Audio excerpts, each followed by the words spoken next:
wabarakatuh. Good morning students, how are you today? I hope you always fine and you can join my lesson well. All of my beloved students, today we will study about news item text.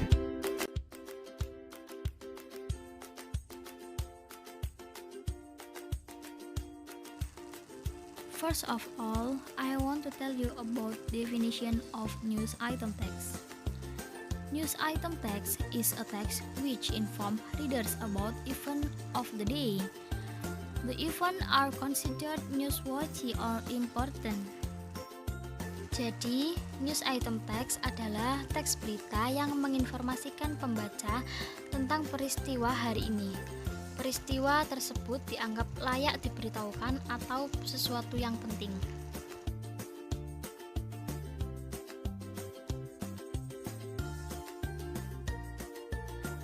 Number 2, I want to tell you about purpose of news item text. News item text is used to inform readers about events of the day which are considered newsworthy or important, or to inform the readers about newsworthy or important event of the day. To present information the readers about newsworthy or important events of the day. Jadi, tujuan dari news item text yaitu untuk menginformasikan kepada pembaca tentang berita atau acara yang layak diberitahukan atau penting pada hari itu.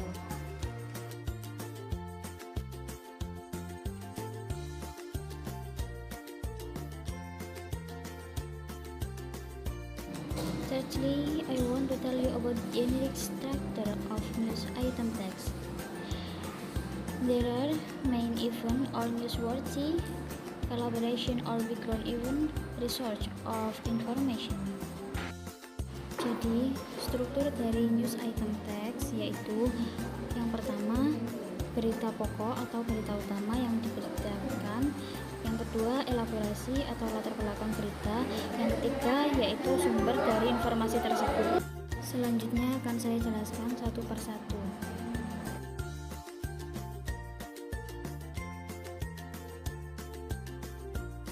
Number 1, main event or newsworthy. It recount the event in summary form. Nah, di bagian main event ini menceritakan kejadian yang diceritakan dalam bentuk ringkasan. Number 2, elaboration or background event. They elaborate what happened to whom in what circumstance. Nah, di bagian elaboration or background event ini menguraikan apa yang terjadi, kepada siapa, dan dalam keadaan apa. Intinya itu di bagian ini menjelaskan dari berita yang dipaparkan atau berita yang dibicarakan. Number 3, research of information. It contains comments by participants in, witnesses to, and authorities expert on the event. Di bagian ini berisi komentar oleh pelaku, saksi, dan ahli otoritas di acara tersebut.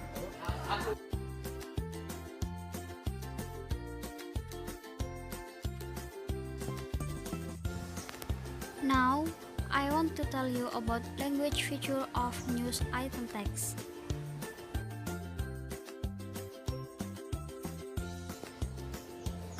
Yang pertama, yaitu berfokus pada keadaan atau menggunakan bahasa sederhana dalam menulis teks.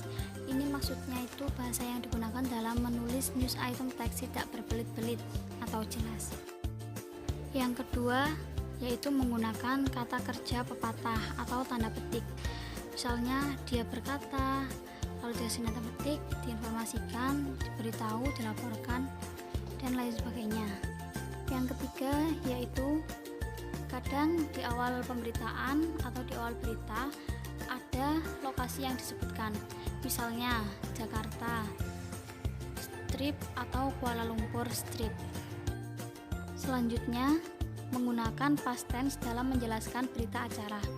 Namun, jika ternyata sampai saat ini masih terjadi atau masih berupa fakta, maka dapat menggunakan simple present tense. Yang kelima yaitu informasi singkat tentang cerita yang terangkum dalam tajuk berita. Yang terakhir yaitu menggunakan kata keterangan seperti kata keterangan waktu, kata keterangan tempat, dan lain sebagainya.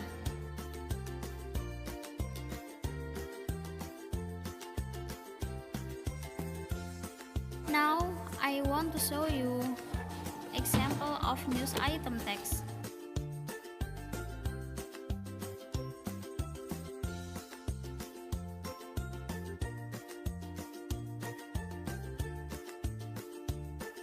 This is the example of news item text.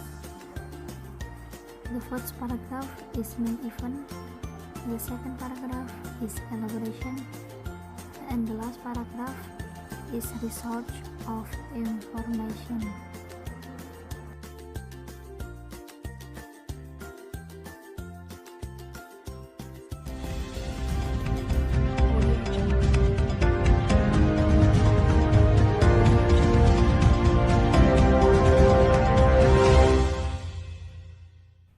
Good morning, viewers. I'm Alina Alfiati Safira from One News, bringing to the latest news for today. Flood have again inundated the Jakarta area and its surroundings after extreme rain has flashed Jabodetabek since Friday, February 19, 2021. Dozens of points have been inundated by floods water due to extreme rain that hit Jakarta and its surroundings. Starting from resident settlement to toll roads, the floods was not spared. The activities of Jabodetabek residents have also stopped. There are several phenomena that have contributed to the Jakarta floods. The trigger for flooding in Jabodetabek was revealed by the Meteorology, Climatology and Geophysics Agency or BMKG on Saturday, February 20, 2021. According to the head of BMKG, Wikorita Karnawati, the cause of the first Jakarta floods was related to the flow of air entering Indonesia from Asia. Extreme rainfall occurred due to conditions on February 18 to 19. There was a significant surge of air from Asia which led to increased rainfall in western Indonesia, Wikorita said in an online press conference. The second cause of Jakarta flooding is the turning and confluence of the winds over the Jabodetabek area. The winds from the north collided with the wind from the Indian Ocean. As a result, this wind turned right over the Jabodetabek sky. When turning, the wind will move slower than usual. This situation increases the intensity of rain cloud formation. As a result, rain cloud gathered above the Jabodetabek sky, causing extreme rain and causing flooding in the Jakarta area. The third cause of Jakarta flooding is the high level of air liability and wetness. Most of the western region of Java Island currently has high level of air liability and wetness. This caused the Jabodetabek area to be hit by heavy rains which led to very heavy rains. That's all the news for today. Check this out at onenews.com for the latest update. I'm Alina Alfiati Safira. Thank you for watching and have a great day.